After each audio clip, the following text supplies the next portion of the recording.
Hello friends, மகாலயபக்ஷ தலிகையில் இன்றைக்கி பருப்பு குழம்பு சிம்பிளாக எப்படி பண்ணலான்னு பார்க்கலாம்.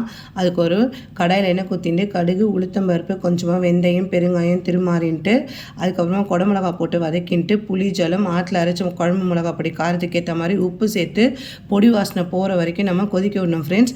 நல்லா பொடி வாசனை போனதுக்கப்புறமா வேக வச்ச தோரம் பருப்பு அதில் சேர்த்து கலந்து விட்டுட்டு ஒரு கொதி விட்டால் நம்மளுடைய பருப்பு குழம்பு ரெடி ஆகிடும். அதுக்கப்புறமா வெண்டைக்காய் நம்ம குழையாமல் எப்படி வெண்டைக்காய் கரும்பு பண்ணலான்னு பார்க்கலாம். அதுக்கு ஒரு பேனில் எண்ணெய் ஊற்றிட்டு கடுகு, உளுத்தம் பருப்பு, திருமாறின்ட்டு கொஞ்சம் பெரிய சைஸாக வெண்டைக்காவை நறுக்கி அதில் போட்டு ஒரு புரட்டிட்டு கொஞ்சமாக தயிர், உப்பு சேர்த்து நம்ம வதக்கணும். அப்படின்னா அந்த குழகுழப்பு தன்மை போயிடும். அதுக்கப்புறமா ஆற்றில் அரைச்ச குழம்பு மிளகா பொடி சேர்த்து நம்ம சிம்மில் வச்சா சூப்பரான வெண்டைக்காய் கரும்பு ரெடி ஆகிடும் ஃப்ரெண்ட்ஸ். இதுதான் இன்றைக்கி எங்களோட லஞ்சு.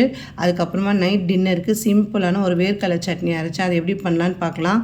ஒரு பேனில் ஒரு ட்ராப் எண்ணெய் ஊற்றிட்டு கொஞ்சமாக வேர்க்கடலை, கொஞ்சமாக புளி, காரத்துக்கு ஏற்ற மாதிரி காஞ்ச மிளகா சேர்த்து நல்லா வறுத்து ஆற வச்சு அரைச்சி எடுத்துன்னு வந்தால் சூப்பரான நம்மளோட வேர்க்கடலை சட்னி ரெடி ஆகிடும். நீங்கள் வேணுன்னா திருமாறிக்கலாம், அதாவது தாளிச்சிக்கலாம். நான் இன்றைக்கி தாளிக்கலை.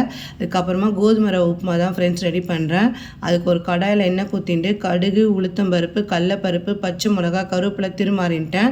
நீங்கள் நார்மல் டேஸ் இருந்தால் உங்களுக்கு பிடிச்ச காய்கறி போட்டு வதக்கிக்கலாம். நான் இன்றைக்கி மகாலயபக்ஷம் அப்படின்றதுனால வெறும் அதுக்கப்புறம் திருமானதுக்கப்புறமா கோதுமை ரவையை போட்டு நல்லா வறுத்துன்ட்டேன். இதுக்கு கெட்டில் 1க்கு 2 பங்கு ஜலம் வச்சுட்டுருக்கேன்.